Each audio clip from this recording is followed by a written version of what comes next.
Salut les amis, j'espère que vous allez bien. Aujourd'hui, je vais vous présenter les 4 grandes définitions et lorsque vous rêvez. Alors, je vais vous parler d'un animal très important qui est tigre.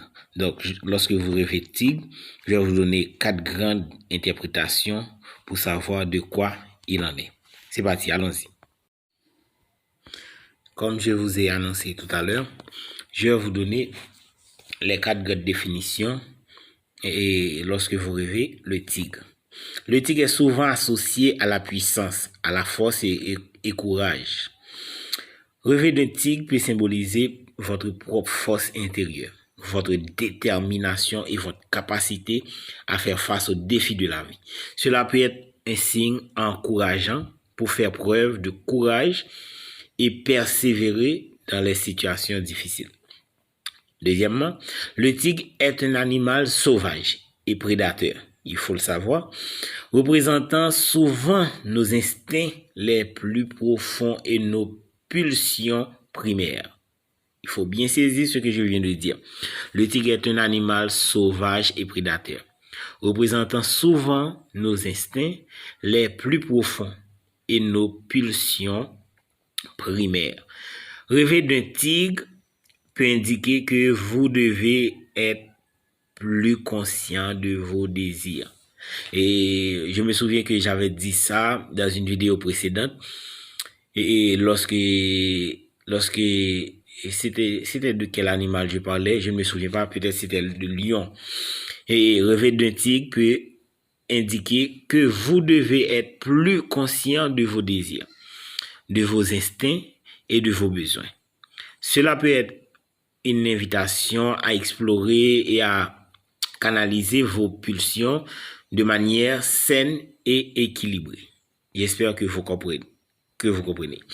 Et numéro 3, le tigre peut également évoquer la peur et la menace. Rêver d'un tigre agressif ou menaçant peut refléter des situations de votre vie qui vous semblent dangereuses ou menaçantes. Cela peut être lié à des conflits, des défis ou des personnes intimidantes dans votre environnement. Contrôle et domination. Ça, c'est la 4e partie. Contrôle et domination. Le tigre est un prédateur dominant dans son habitat naturel. Rêver d'un tigre peut représenter des situations où vous vous sentez contrôlé ou dominé par quelqu'un ou quelque chose dans votre vie. Cela peut être une invitation à identifier les aspects de votre vie où vous avez besoin de reprendre le contrôle et d'affirmer votre pouvoir personnel. Donc, cela veut dire que ça peut arriver que vous rêvez le tigre, mais c'est juste pour vous annoncer que vous devez reprendre le contrôle de votre vie, reprendre le contrôle de la situation. J'espère que vous êtes là. Donc, quand vous reprenez le contrôle de la situation, vous êtes le maître de soi-même. Donc, si vous ne contrôlez pas votre vie, quelqu'un va le faire pour vous. OK?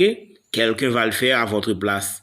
Il faut contrôler la situation, contrôler ton esprit. C'est toi qui contrôle, c'est toi qui dirige. Ne te laisse pas diriger. Ne te laisse pas diriger. Dieu ne t'a pas créé pour diriger par quelqu'un, mais Dieu t'a dirigé c'est Dieu qui doit t'orienter, c'est Dieu qui doit te guider. Mais toi, tu dois avoir le contrôle sur soi-même. C'est une chose très importante quand vous rêvez et ce genre d'animal. Et par exemple, si vous rêvez et un tigre qui court après toi, donc ça c'est une menace aussi. C'est une menace, c'est une grande menace. Il faut faire beaucoup d'attention. Il faut bien suivre, il faut ouvrir les yeux, surtout dans votre environnement, et regarder si vous n'avez pas d'ennemis. Ça peut arriver, même les amis sont des ennemis pendant que vous ne connaissez même pas. Donc, faites attention et faites prudence, car Dieu vous parle tantôt d'une manière, tantôt d'une autre. Donc, c'est à vous de chercher, car Dieu parle toujours et avec un langage codé. C'est à vous de décoder le langage, ok? Donc, si vous ne comprenez pas, cherchez une personne qui a l'esprit de discernement et la personne va t'aider et tu vas pouvoir comprendre. Je vous aime beaucoup. Ça fait un bon moment que j'ai pas publié une vidéo et comme je disais dans la dernière vidéo que j'avais publiée, je disais que j'avais un petit problème de téléphone, le téléphone et avec lequel que je fais la vidéo et je ne pouvais plus l'utiliser parce qu'il y avait une chose peut-être et alors son écran était cassé, je ne pouvais pas l'utiliser. Et maintenant, au lieu d'attendre le téléphone, je fais de mon mieux pour utiliser le téléphone alors pour faire la préparation sur un autre téléphone pour pouvoir publier cette vidéo aujourd'hui, juste parce que je ne veux pas que mes abonnés souffrent. Donc, à la prochaine, n'oubliez pas, et la prière, c'est pas la façon dont on vous demande de prier lorsque vous allez à l'église. Non, la prière, c'est un mot de passe.